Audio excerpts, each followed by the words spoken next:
Welcome boys and girls, Christine here with my unit tier list for the Chaos Dwarves in Total War Warhammer 3 Immortal Empires. Talking about obviously combat capability, usefulness in a campaign, things like availability in terms of tiers, upkeep, and of course unit capacity when we're talking about the Chaos Dwarves. So first off, let's talk about the Wolf Raiders for the Chaos Dwarves.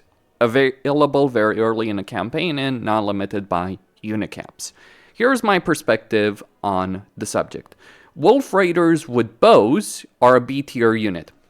The reason behind that is that Chaos Dwarves have a good amount of range capability, but they're slow. They have really powerful artillery, but it's slow. So when you're playing a Chaos Dwarf campaign, when you're going into battles, you want to effectively draw the enemy to come towards you. And this is what this unit can help you achieve.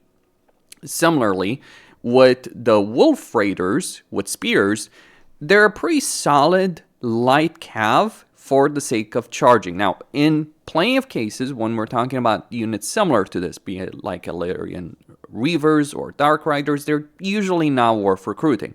But in the case of the Chaos Dwarves, because their artillery is not especially great against other artillery in those kind of duels, you may want a unit that's fairly fast moving that can distract a portion of the army by having them chase them around and also be able to harass the enemy range line and crucially their artillery line.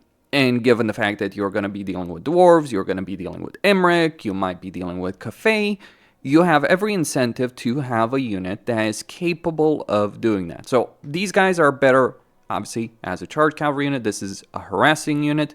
Pretty decent units for that role. Limited quantities, like 1 or 2 at most per army, or 1 with bows, 1 with spears in an army, or of course the Regiment Renown, which has both. But that is the situation that you have with Wolf Raiders. Very fast unit, but also very squishy. The difference between Chaos Dwarves and, say, Greenskins is Wolves for Greenskins are pretty useless, and besides, Greenskins have a bunch of fast-moving units if they need that kind of capability in a battle. You don't necessarily have a lot of fast-moving units, or the kind of units that you have fast are not the kind of units you want to use for the specific purposes. You do have flying units available, but they're limited quantity and they have other roles to do on the battlefield. So it is a unit you can mass, it is a unit you can have in every single army, and it does have that specific role in a battle, these two units over here. Then we have Bull Centaurs, renders. So we have the one-handed weapon with shield version, we have the dual-wield version, and we have the gray weapon version. Okay, so the gray weapon version is an S tier unit. Bit expensive, higher tier requirement, all that kind of stuff. But in terms of having a cav unit that will flat out win against virtually every other cav unit in the game, that's what Bull Centaurs with dual weapons, with the gray weapons can do. They have that amazing combat capability against large units, armor piercing, you name it. They will flat win. They're pretty slow, all things considered, and against a human opponent, that speed situation would be one of their weaknesses, to be sure, but against AI, that is a very different situation. They're pretty good in a stand-up fight, really good in a stand-up fight. Not so great from a shock cavalry perspective, so that is one thing that Chaos Dwarves do lack, that kind of shock cavalry perspective. You can use allied recruitment, especially with ogres, to make that work. Like, yeah, Greasus is a natural ally of yours in a Chaos Dwarf campaign, or you could even ally Cafe if you want to. But all the same, these guys are just an amazing unit. As for the dual weapon version, I think you gotta consider the fact that the unit capacity you're using for Bull Centaurs is the same regardless of the kind of unit you're getting. So if the unit capacity would spread out, things would be different. But between the gray weapon version and the dual wield version, I'm gonna say it flat out, I think both of these guys are kind of... Let's say the dual wield version is a D tier unit, you can use it sometimes, it's good in that role early on. Or maybe even a C tier, but again, like, just gray weapons are so far ahead, and they're so much more useful to get in a campaign. The one with shield and one-handed weapon, pretty useless. Yes, it does give them that kind of survivability against range capability, but let me just be as blunt as possible. If you're playing Chaos Dwarves and you're getting outranged by regular infantry, I'm not talking about artillery, the artillery situation is different, but if you're losing a range battle as Chaos Dwarves, I'm not sure what I can tell you.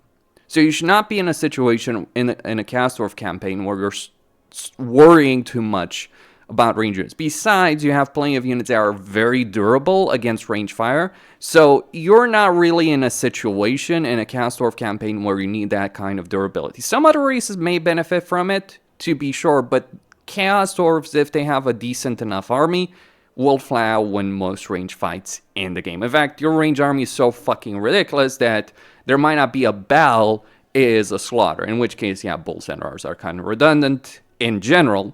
But certainly the one-handed shielded version is completely useless. Not a bad unit. And if it was a different situation when you come unit capacity, I would say things differently, but it is that unit capacity factor that is playing a major role in this. Next up, we have Chaos Dwarf Fireglaves. So Fireglaves are the best ranged gunpowder unit, quote-unquote gunpowder unit in the game. Partly because they don't behave like many other gunpowder units, so many gunpowder units can struggle a lot of the time to get shots off. These guys are far more reliable than, say, Streltsy or handgunners for the Empire or Null Ironsides. They're kind of in between a Null Ironside and a Hawkland long rifle, though they're better than both of them. Though they lack the range, to be sure, of long rifles, but the sheer damage capability is exceptional. They're also really good at getting shots off, which has been a significant problem with ranged units in general, but especially ranged gunpowder unit. And because of the way their unit capacity works, they are absolutely worth recruiting. If there is a unit you focus on in a Chaos Dwarf roster, you get these guys. But on top of that, on top of just their sheer range capability, they're extremely durable in as far as range units go. I mean, literally, they are, Infernal Guard units with a two-handed halberd, in effect. Hybrid unit, to be sure, but they far outclass virtually every other hybrid unit in the game. But mainly they're a range unit with a significant amount of melee capability as well. So these guys are very difficult to deal with. The tier requirement of them can be annoying, but in a Chaos Dwarf campaign, accessing one unit type recruitment can be easier said than done. Like, if you just want to get one settlement to a very high tier, that can be easily done, right? It is the problem of getting multiple settlements to higher tiers where the problems do come in for the Chaos Dwarf. So the unit capacity is handled well. The cost, sure, they're a bit costlier than many other units, but a single unit of these guys in a battle is a game changer. An entire army of these guys is a doom stack, suffice to say. Though, of course, getting an entire army of these guys would be a complete and pointless waste of valuable resources in a Chaos Dwarf campaign, but I'm just pointing out. Then we have blunderbusses. So blunderbusses are also an S-tier unit. One could argue that maybe they should be an A-tier unit. Their combat capability can be lacking, so they do have many other issues, the similar issues that other gunpowder units have. But here's the thing. These guys hit like a truck. They're also fairly easy to recruit in a campaign. Very easily accessible in campaign, and as far as Chaos Dwarf unit go, outside of, laborers, hobgoblins, they're very relatively cheap to recruit, extreme level of combat capability, good amount of durability in combat, so that is the theme with Chaos Dwarves. They're very good units, but the unit limitation of unit capacity does hurt them. But blunderbusses are fairly easy to access in a campaign early on. You may have to get that specific barracks for them, though. It is annoying that the drill building doesn't give you access to them, because it would be nice if it did. That way you didn't have to get that barracks. Maybe that's something that CA should change, like all the Infernal Guard and Fireglaves and all that should be available for the drill, or at least give us blunderbusses, because it is annoying having to get early game barracks just to be able to unlock blunderbusses. Then we have Chaos Dwarf Warriors. So regular Dwarf Warrior, Chaos Dwarf Warriors. So here's what I'm going to say about these guys. The shielded version is an A tier unit. Like, they're not the best heavy infantry in the game, but they are very damn close. And they're available very early on in a campaign, and in as far as massing units go in a Chaos Dwarf campaign, these ones are the ones you can mass the easiest in a campaign. Extreme line holders, very high durability, very difficult to take down, lacking armor piercing to be sure, but still a great amount of capability over there. Then we have Chaos Dwarf Warriors with Grey Weapons. Now, if it was a standalone unit that was using its own unit capacity, I would say they're an A tier unit, right? Because they lose the shield, so they're losing that durability, they're losing that kind of capability, and not just against range, but also against, charges and all that. So they're losing that kind of durability, but they gain in damage. The problem is, even for, consider regular dwarfs. Regular dwarf warriors are not worth it as much as dwarf warriors with shields. Chaos Dwarf warriors, even less so, because they're sharing that unit capacity. So that is where things get annoying. Between these two units, there is almost no situation in a campaign, even against melee-centric factions, where you want to recruit this unit versus this unit. None. Zero whatsoever. If you start with these guys, you want to replace them with these guys. So as far as I see it, these guys are an F tier unit. Gotta say it, right? It just gotta be said with respect to the kind of combat capability that we do have available over there for these guys. Like, their damage dealing capability is good, but you just need that kind of solid front line, especially because limited quantities. If you could mass them, obviously a different dynamic. Then we have Infernal Guard and Infernal Guard with shields. I'm pretty sure I'm not screwing up and comparing them to Infernal Ironsworn. Okay, I think those were the Infernal Ironsworn. So, Infernal Guard. Similar situation with the Chaos Dwarf Warriors. The shielded version, S tier unit. The unshielded version, I'm going to say it's a D tier unit. Not completely useless. Like, obviously, they gain so much damage capability and they're pretty durable enough that I'll even go so far as to say that they're C. Like, you can, one of the things I would argue is that you could just flat out go for a bunch of these guys as line holders, and they'll do an amazing job, and rely on these guys for melee damage capability, if you want.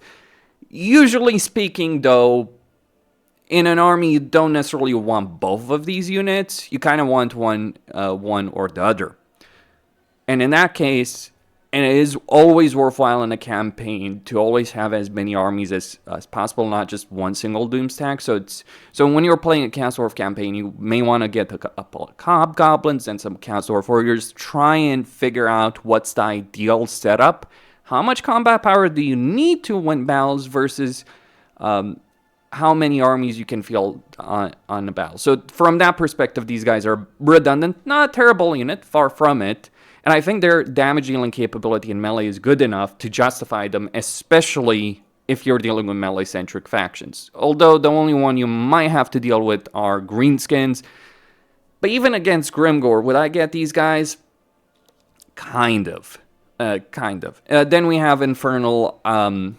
Then we have Infernal Ironsworn. Yeah, Infernal Ironsworn, also an S tier unit. I know. There's a lot of S tier units that I'm putting over here. Don't get me wrong, that little show is going to end very quickly. But it is worth pointing out the kind of capability that they're offering. So they're basically Infernal Guard, they're just better than Infernal Guard. They also have their own unit capacity, so if they were sharing a unit capacity, I put Infernal Guard much lower. I would say that Infernal Ironsworn are always worth recruiting in a Chaos Dwarf campaign, and you might even benefit more from increasing their unit capacity as opposed to Infernal Guard.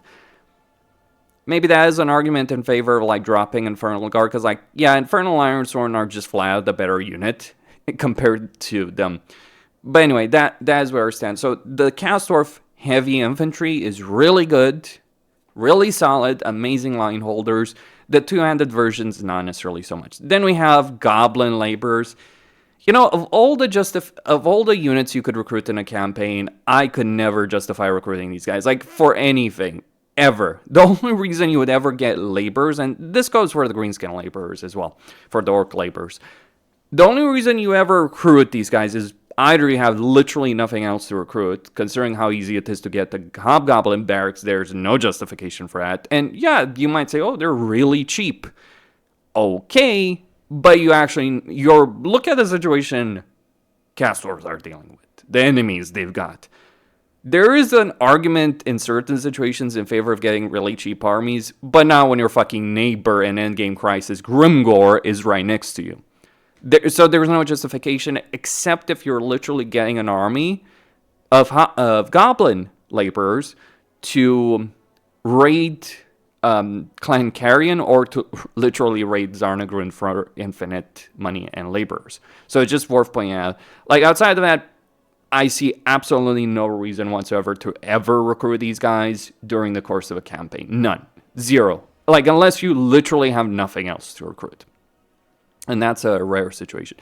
Then we have Hobgoblin Archers, and just Hobgoblins in general. So let's just put all of them on the board right here. So Hobgoblin Archers, I would say they're a B tier unit.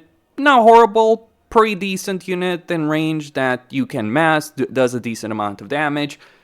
What really hurts them, though, is that lack of armor piercing, and, dwarves are your natural enemies. Like, put yourself in the Chaos Dwarf situation. You've either got Kislev, you've either got Grimgor, or you've either got the dwarves. Or you've got Cafe.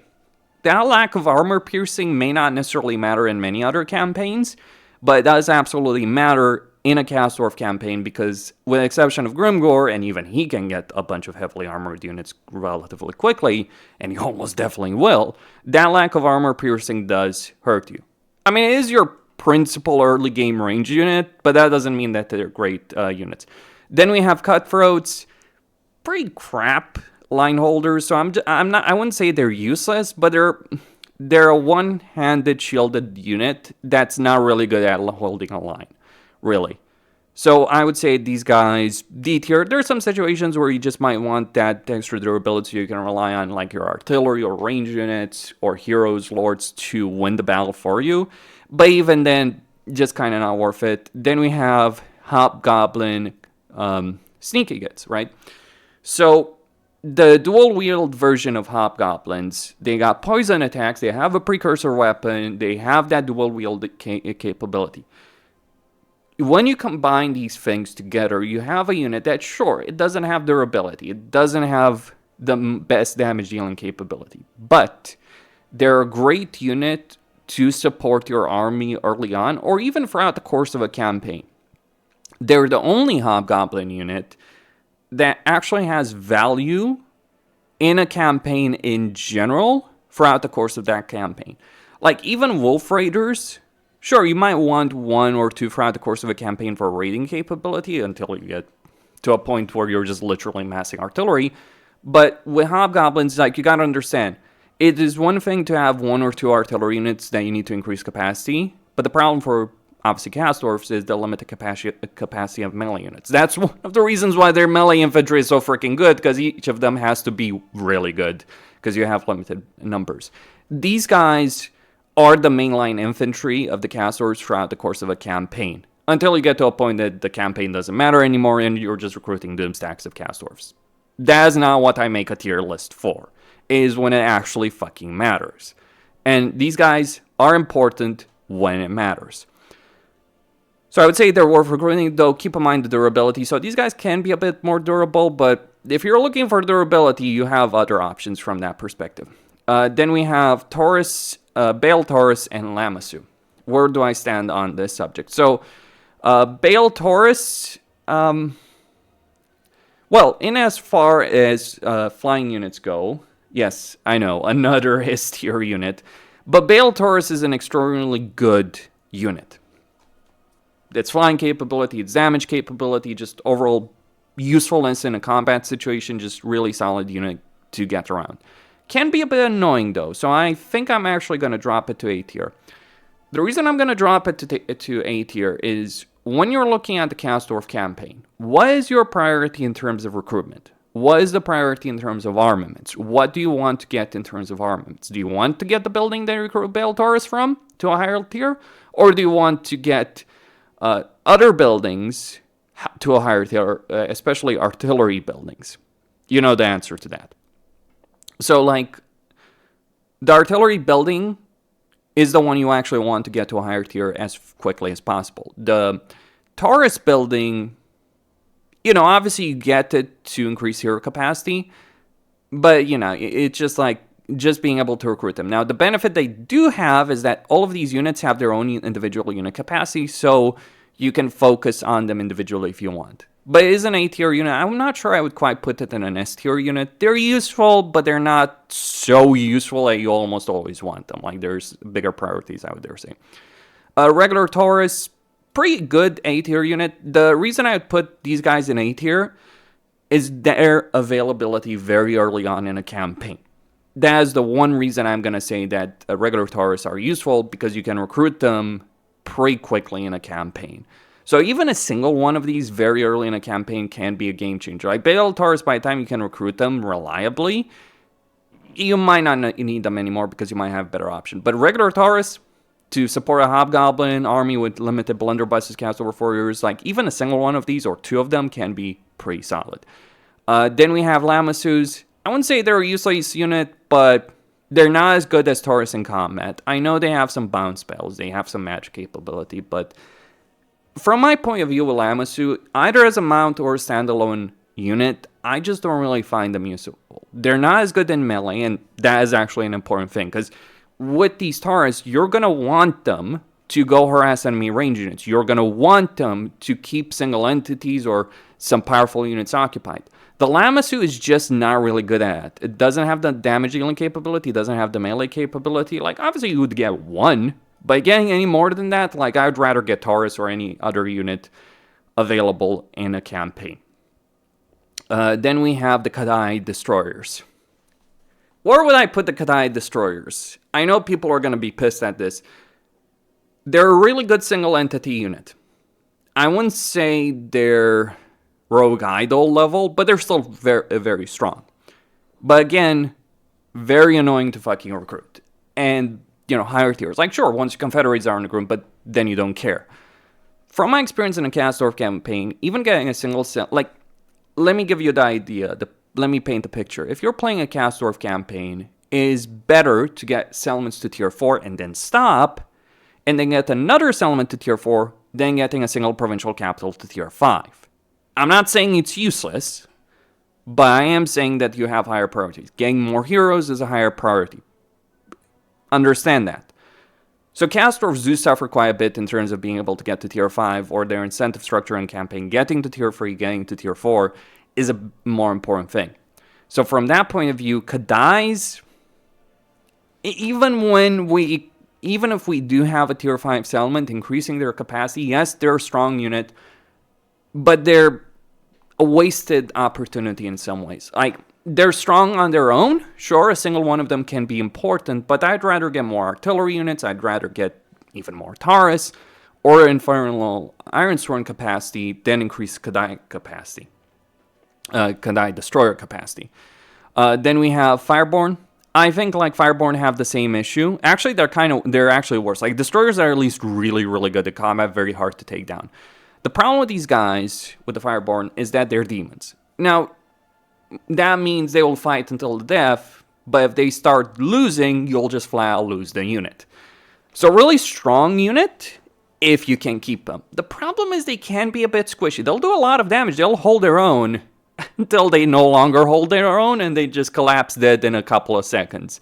So that is a pretty brutal situation, and I'm sure anyone who's played the Chaos Dwarf campaign has experienced that situation where they just lose their Fireborn very quickly in a battle. So I usually don't see much of a reason to increase their capacity except fluff. They're pretty easy to recruit. They do offer a good amount of combat capability, but situational, and do have a bunch of weaknesses in a campaign. Like, between increasing Kadai capacity versus increasing Chaos Dwarf capacity and Infernal Ironsworn or Fireclave capacity, you know what the answer is going to be with that. Then we get to the artillery or war machine units. So, Dreadquakes. Let's go with these guys. Let me just put them on the board. Dreadquakes, Death Shriekers, Iron Demons, Magma Cannons, Skulls, the battering ram, really, of the Chaos Dwarves, and Hell Cannons. So, How does one rate this situation? Well, obviously Dreadquakes are, it's hard to argue with this situation. They're obviously an S tier unit. No artillery in the game can do as much obliteration damage in a single hit that these guys can. The enemy can dodge them, but good luck with that. Especially because Chaos Dwarves have ways like, let's just send a hero. By the time you get Dreadquake mortars, you can get a hero, distract a portion of the enemy army, and start shooting at that Klumpta unit. They will do a lot of fucking damage.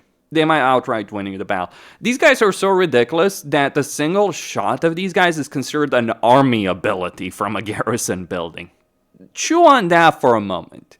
Now, they're pretty slow, and you might have to use unit capacity, attach an Iron Demon or Skullcracker to it, but still, very powerful artillery unit. Death Shriek rocket launcher. Okay, so these are available much earlier on in a campaign. Keep in mind, all Chaos Dwarf artillery units shared the unit capacity with the exception of Hell Cannon. So Death Shrieks, until you get Dreadquakes, they're the best artillery unit of the Chaos Dwarfs. Reasonably available in a campaign, reasonably quickly available. The moment you can recruit these things, you just want to recruit them, as many of them as you can. This brings me to Hell Cannons. So, I think Hell Cannons are an A tier unit, not quite S tier. Or maybe they should be considered an S tier. I'm a bit iffy on it. So, on one hand, Hell Cannons are really good as far as an artillery unit goes. Their projectiles are strong. But the question is there a value proposition in getting a Hell Cannon? Well, the reason you get a Hell Cannon, of course, is their individual unit capacity. But would you rather buff the War Machine capacity overall or buff the Hell Cannon capacity? And if you're getting to the point of diminishing returns of armament costs, you gotta ask yourself, can I upgrade another unit capacity or should I get Hell Cannon capacity? Usually speaking, I'd say getting a couple of Hell Cannons is worth it. But you don't necessarily want to mass them. Like, you may want to get Death Shrieks, you obviously want to get Dreadquakes. But yeah, Hell Cannons, good unit. Not disputing that. I just don't necessarily see the same incentive, if you will. Their projectiles can do a good amount of damage. It's also fairly accurate, all things considered. But let me paint a picture.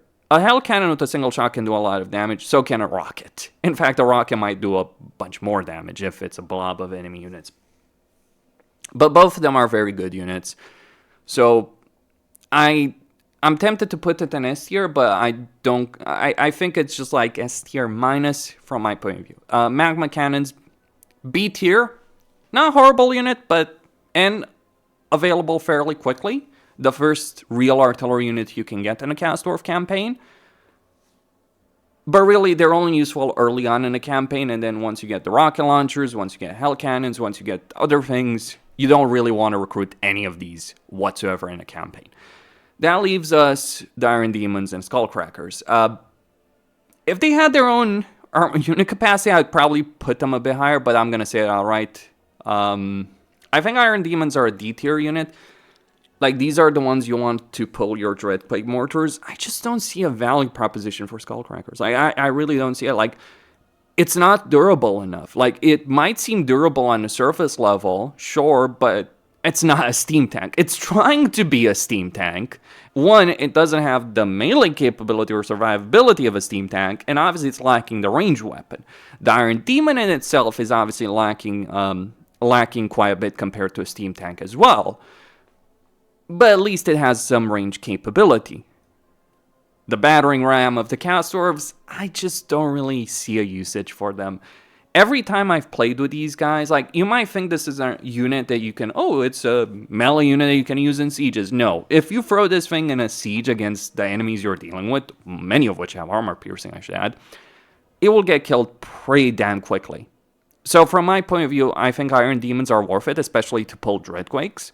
I don't think the Skullcrackers are worth it at any point in a Chaos Dwarf campaign. And let me be clear, Iron Demons are not worth it compared to other Chaos Dwarf artillery options. It's a very fluff situation. So here's how I would consider things. Everything is in F tier, flat now worth recruiting. Everything in S, A, B, absolutely worth recruiting to an extent or another.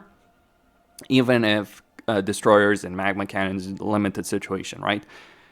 In C and D, you're basically recruiting them for mostly fluff reasons, and you should never recruit anything in F. That is my perspective on the Chaos Dwarf unit roster. Christine signing out. Don't forget to subscribe, like, and enable notifications.